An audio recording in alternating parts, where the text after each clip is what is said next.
ಧೂಳು ಕುಡಿತಾ ಕೂತಿದೆ ಈ ಆಫೀಸ್ ಅಂತ ಹೇಳ್ತೀರಿ. ಧೂಳು ನಾನಾಗಿ ಎಷ್ಟು ದಿನ ಆಗಿದೆ ರೇ? ಧೂಳು ಕುಡಿತಾ ಕೂತಿದ್ಯಲ್ರಿ, ಏನಾನ ಹೇಳೋದಕ್ಕೆ ಒಂದು ಇತಿಮಿತಿಯಲ್ಲಿ ಹೇಳ್ರಿ. ಇಲ್ಲ ಆಫೀಸಲ್ಲಿ ಓಪನ್ ಮಾಡಿ ಈ ಆಫೀಸ್ ಯಾವತ್ತೂ ನೀವು ಆಪರೇಟ್ ಮಾಡಿದ್ದೀರಾ ನೋಡೋಣ. ಯಾವಾಗ ಲಾಸ್ಟ್ ಪೀರಿಯಡ್ ಆಗಿರೋದು ಇದ್ದೀನಿ ಸರ್. ಹೇಳಿದ್ರೆ ಮನುಷ್ಯರಿಗೆ ಮಾತು ಅರ್ಥ ಆಗ್ಬೇಕು. ಎಲ್ರಿ ಇದು ಧೂಳು ಕುಡಿತಾ ಕೂತಿದೆ, ಯಾವತ್ರಿ ಆನ್ ಮಾಡಿದ್ ಲಾಸ್ಟ್? ಯಾವತ್ರಿ ಮಾಡಿದ್ರಿ? ನಿಮಗೇನ್ ಜವಾಬ್ದಾರಿ ಇಲ್ವಾ? ಅವ್ರ ಮುಖ ಏನ್ ನೋಡ್ತೀರಾ? ಏನ್ ಮಾಡ್ತಾ ಇದ್ದೀರಾ? ಧೂಳು ಕುಡಿತಾ ಕೂತಿದ್ಯಲ್ಲ, ಅದು ಬೀಗ ಹಾಕಿಟ್ಟಿದ್ದೀರಿ.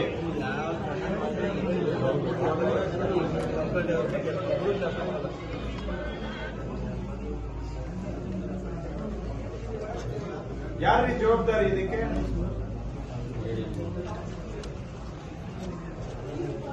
ಬರೀ ಮಾತು ಕಲ್ತಿದ್ದೀರಾ, ಮಾತಿನ ಕಲೆ ಕಲ್ತಿದ್ದೀರಾ, ಕೆಲಸ ಮಾಡೋದಲ್ಲ.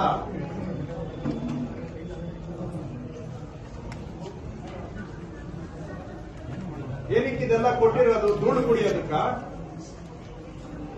ರೇ, ನಿಮ್ಗೆ ಕೇಳ್ತಾ ಇರೋದು. ಕೆಲಸ ಮಾಡಿ ಉಪಯೋಗಿಸಿ ಅಂತ ಕೊಟ್ಟಿದೀವ? ಶೋಕಿಗೆ ಆಫೀಸಲ್ಲಿ ಕಂಪ್ಯೂಟರ್ ಇಡಿ ಅಂತ ಕೊಟ್ಟಿದೀವ? ಉಪಯೋಗಿಸೋದಕ್ಕ ಎಲ್ಲಿ ಯೂಸ್ ಮಾಡ್ತಾ ಇದ್ದೀರಾ? ಬೀಗ ಹಾಕಿ ಇಟ್ಟಿದ್ದೀರಾ.